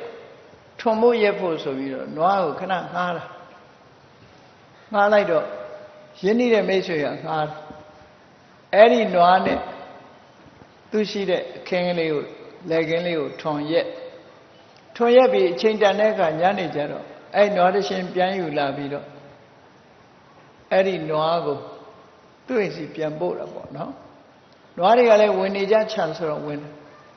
အဲ့ဒီအချိန်မှာဘာလုပ်တုံးဆိုတော့သူ့တငယ်ချင်းအဲ့ဒီနွားရှင်နွားငှားလိုက်တဲ့လူကထမင်းစားတော့မလို့ထမင်းပွဲမှာထိုင်မဲ့အချိန်ဖြစ်တယ်ထိုင်မဲ့အချိန်ဖြစ်နေတော့ညမာရီလိုပဲပေါ့ထမင်းစားရအောင်ခေါ်နေမှာသူအားနာတယ်နော်အားနာတဲ့အခါကျတော့သူတို့ဘာမှမပြောတော့ဘူးနွားနှကောင်ကိုခြံထဲမောင်းသွင်းပြီးတော့သူကတိတ်ပြန်သွားလိုက်တယ်ပေါ့နွားကိုပိုင်ရှင်စီပြန်ဒီအနှင်းပါတယ်ဆိုတာမပြောဘဲနဲ့သို့တော့နွားရှင်ကလည်းနွားနှကောင်ဝင်လာတာသူမြင်တယ် အဲ့ဒါလို့နဲ့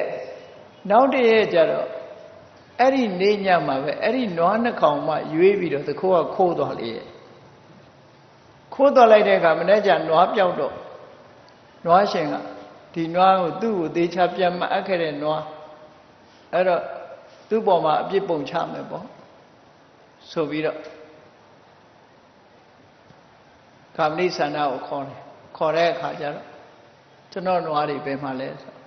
မဏိညာဒီထဲမှာမောင်းသွင်းခဲ့သူကခမရမြင်နေမဟုတ်လားဆိုမမြင်ဘူးလို့ပြောတယ်ကျွန်တော်ခြံတဲ့ထီအောင်မောင်းသွင်းခဲ့ပြီးသားပါလို့ဆိုတာအဲ့တော့မကျင်တတ်ဘူးနွားဘူးရောရမယ်ဆိုပြီးတော့လာလိုက်ခဲ့ငါဟာရာဇဒုတမင်းတမန်ပဲဆိုပြီးတော့တရားစွဲမယ်ဆိုပြီးတော့နန်းတော်ခေါ်သွားတယ်အဲ့ဒါနဲ့ကောက်ပြီးတော့ဘာမသိညာမသိနဲ့သူကနွားပြောင်းမှုနဲ့ပတ်သက်ပြီးသူခေါ်သွားတယ်တရားရုံးကိုခေါ်သွားတော့လိုက်သွားတယ်ပေါ့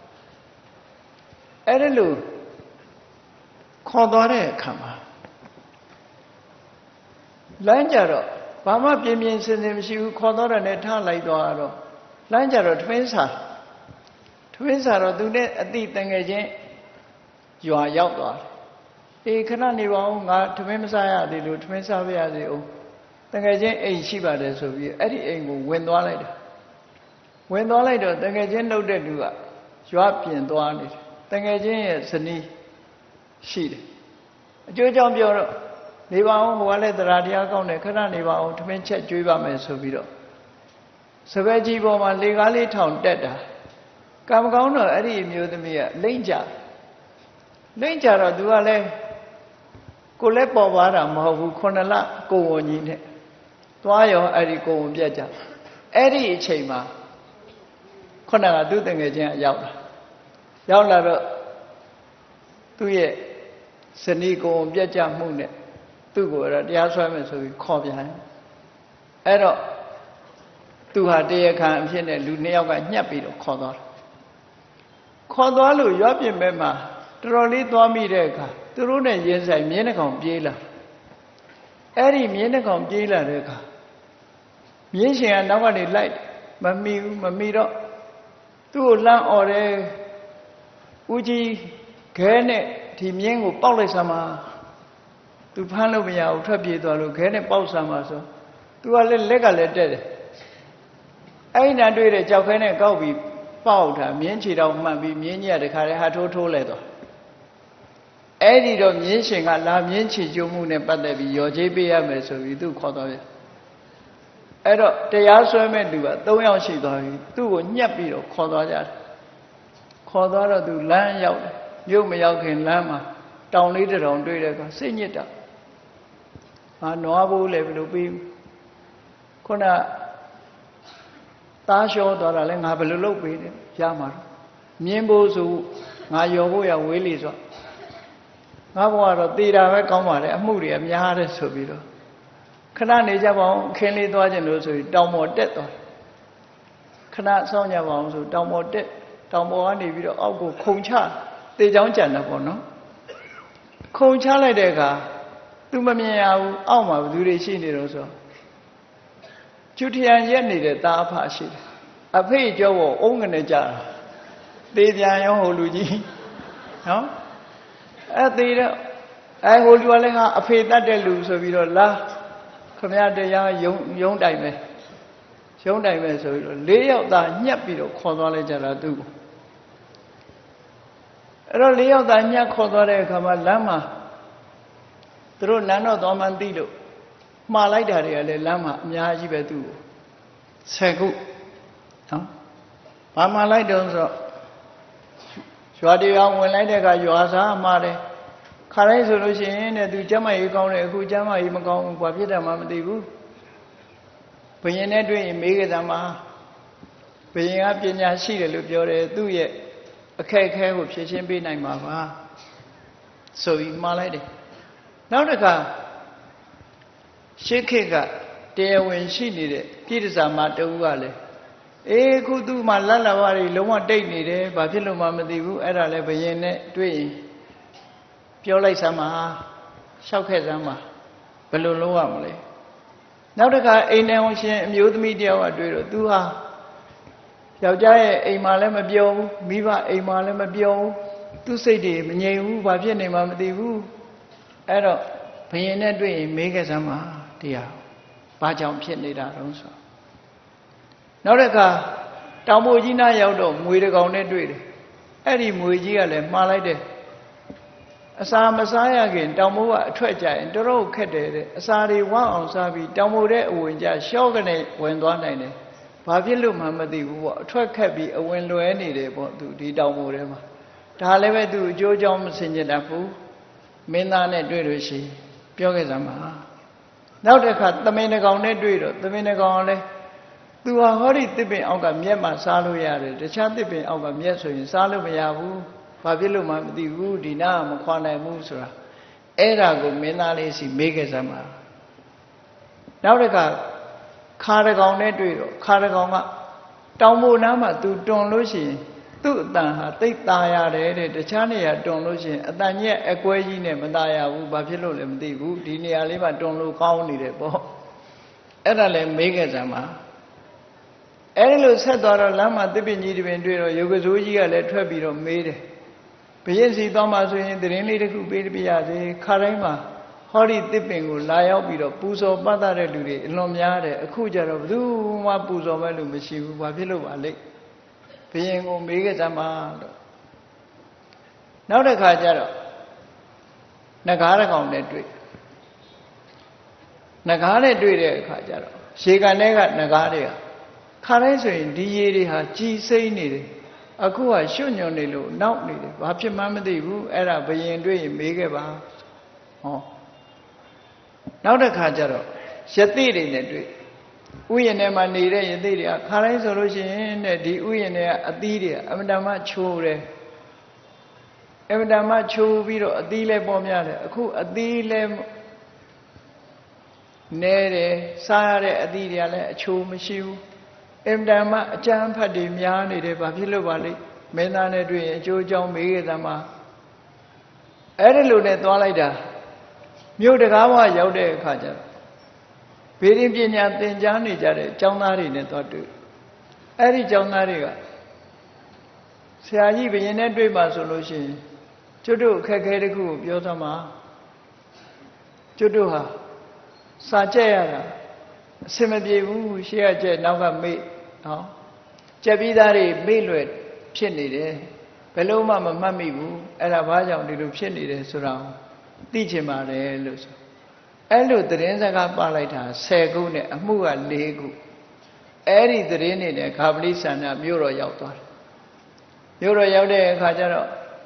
မင်းသားလေးကအဲ့ဒီချိန်မှာတရားရုံးမှာထိုင်နေတယ်တရားထိုင်တဲ့အချိန်သူဝင်သွားတယ်ဝင်သွားတဲ့အခါမင်းသားလေးကမှတ်မိတယ်ငယ်ငယ်တုန်းကသူ့ငယ်ငယ်လေးတုန်းကခြိပိုးလာတဲ့အဖိုးခုမှပေါ်လာတယ်ဘယ်သွားနေတုန်းနဲ့နှုတ်ဆက်စကားပြောပြီးသူကပြောတယ်သူဟာအခုတရားတော်ပေါင်းနေနဲ့သူလာခဲ့တာဖြစ်တယ်ပေါ့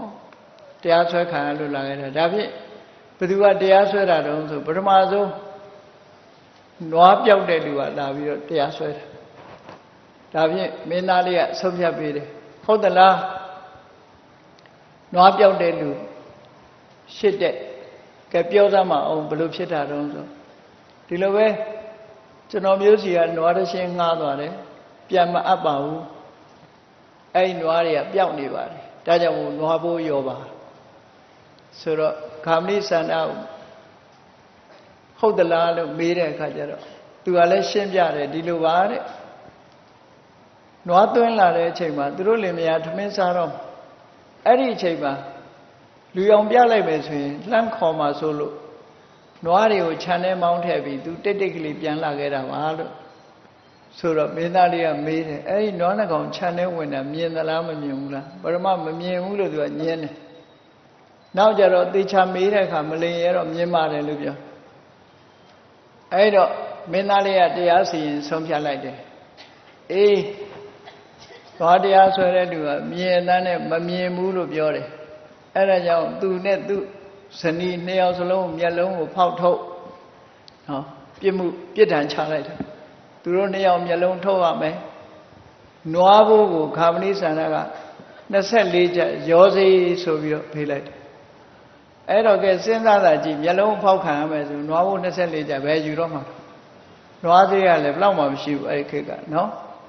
နွားဘိုး24ချက်နဲ့ရောပေးလိုက်မြင်သားနဲ့မမြင်ဘူးလို့ပြောတဲ့သူတို့မျက်လုံးကိုဖောက်အဲ့ဒီလိုစီမံချက်ချလိုက်တဲ့အခါကျမင်းကြီးယောက်ျားတွေကလှုပ်တော့မယ်ဆိုတဲ့အခါအဲ့ဒီလူကကြောက်လန့်ပြီးနွားဘိုး24ချက်လည်းမပေးပါနဲ့တော့အမှုပိတ်ပေးပါဆိုပြီးတော့အခါလည်းအမှုပိတ်ပြီးပြန်လစ်သွားနော်မင်းသားလေးကအဲ့ဒီလိုတရားဆုံးဖြတ်လိုက်တာတဲ့အဲ့ဒီကနေပြီးတော့ခုနကသူ့ရဲ့ဇနီးသားလျှောမှုနဲ့လိုက်လာတဲ့လူတယောက်ကဒီလိုပဲတဲ့သူဇနီးဟာသားလျှောအဲ့တော့ဂမဏိဆန္ဒပြောတာသူ့ဘာသူခြေကျော်လက်ချော်လိမ့်ကြပြီးဖြစ်တာပါသူ့ကြောင့်ဖြစ်တာမဟုတ်ပါဘူးလို့ပြောတော့အဲ့တော့ဟိုလူကမဟုတ်ပါဘူးနဲ့ပြောရင်ကနေဒါဖြင့်လျှောသွားတဲ့သားဘယ်လိုလုပ်လို့မှမရဘူးမင်းဘာလုပ်ချင်တုံးလို့ဆိုတဲ့အခါကျသူသားသမီးလိုချင်တယ်ကဲသားသမီးလိုချင်တယ်ဆိုရင်ဂမဏိဆန္ဒသူ့ဇနီးကိုခေါ်ထားလိုက်မင်းသားရရင်ပြန်ပို့လိုက်သူဆုံးဖြတ်လိုက်တာအဲ့လိုဆုံးဖြတ်အဲ့ဒီမင်းသားကအဲ့လိုဆုံးဖြတ်လိုက်တဲ့အခါကျတော့ဟာ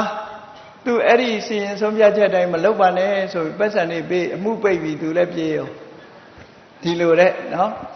အမှုပိတ်ပြီးတော့ပေးရအဲ့တော့နောက်တစ်ခါကျတော့မြင်းသမားသူ့မြင်းခြေကျိုးလို့ဆိုပြီးတော့တရားဆွဲတဲ့လူဂမဏိဆန္ဒကခဲနဲ့ပြစ်လိုက်လို့ခြေကျိုးတယ်ဆိုဂမဏိဆန္ဒပြောတယ်သူကပြစ်လိုက်ပါဆိုလို့ပြစ်လိုက်တာပေါ့မတော်တဆမှန်ပြီးခြေကျိုးသွားတာဖြစ်ပါဟုတ်လားမဟုတ်လားဆိုတော့သူကမဟုတ်ပါဘူးနဲ့ဟိုလူကသူအပြစ်မခိုင်းပါဘူးဆိုညင်းတယ်နောက်သေချာမေးတဲ့အခါကျတော့ဟုတ်ပါလေလို့ဒီလူဟာလိန်ပြောတယ်အဲ့ဒါကြောင့်သူပြစ်ဒဏ်ရှာဖြတ်ခိုင်းရလိန်ပြောသည့်အတွက်ကြောင့်ရှာဖြတ်ကဲမြင်းဘိုး1000ယော်လိုက်ခြေကျိုးတာဆိုတော့ရှာဖြတ်ခံရမှာဆိုတော့ဟိုလူကပဲဒီအမှုလုံးနိုင်တော့မလို့အဲ့ဒါနဲ့1000လည်းမယူတော့ပါဘူးမြင်းဘိုးလည်းမယူတော့ပါဘူးရှိတာလေးပါတာပေးပြီးအမှုပိတ်ပြီးပြန်သွားလေသူလေဒီလိုဖြစ်တာနော်အမှုကိုပိတ်လိုက်ပိတ်ပြီးတော့ပြန်သွားတယ်အဲ့ဒါလို့နောက်တစ်ခါအဖသေးလို့တရားစွဲတဲ့လူတယောက်ဆိုတော့ဂမဏိဆန္ဒပြောပြတယ်သူစိတ်ညစ်ညစ်ရှိတာနဲ့တောင်းဝါခုန်ချတာသူတို့ရှိမှမသိပါဘူးမတော်တဆဖြစ်သွားတာပါလို့ဆိုသေသွားတဲ့လူကိုဘယ်လိုလုပ်မှပြန်ယူလို့မရဘူးမင်းဘာလုပ်ချင်တော့လို့မေးတဲ့အခါကျတော့အဖေအစားရချင်တယ်ပေါ့ကဲအဖေအစားရချင်ဂမဏိဆန္ဒသူတို့အိမ်သွားနေလိုက်ဆိုတော့ဟိုလူကအဲ့ဒါလိုတော့မလုပ်ပါနဲ့ဆိုတောင်းပန်မှန်နဲ့အမှုပိတ်ပြီးပြန်သွားကဲအမှုတွေအလုံးကိုအာရတမုခမင်းသားလေးကဒီလိုဆုံးဖြတ်လိုက်တာဆုံးဖြတ်လိုက်ပြီးတော့နောက်မှားလိုက်တဲ့သတင်းစကား10ခုနဲ့ပတ်သက်ပြီးတော့ဘာတွေဆုံးဖြတ်ပေးတုံးဆိုရင်အပြန်ခရီးမှာဝင်ပြောဖို့ရအတွက်သူအစဉ်တိုင်းဆုံးဖြတ်ပေးလိုက်တယ်ပြမနာလူငယ်တွေចောင်းသားတွေစာကြက်လို့မရဘူးဆိုတာတဲ့အဲ့ဒီမှာအချိန်မှန်တွန်တဲ့ကြက်မရှိဘူးတဲ့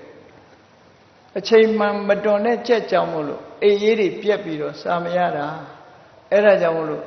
အချိန်မှန်မတွန်တတ်တဲ့ကြက်ကိုအဲ့ဒီမှာမရှိစေနဲ့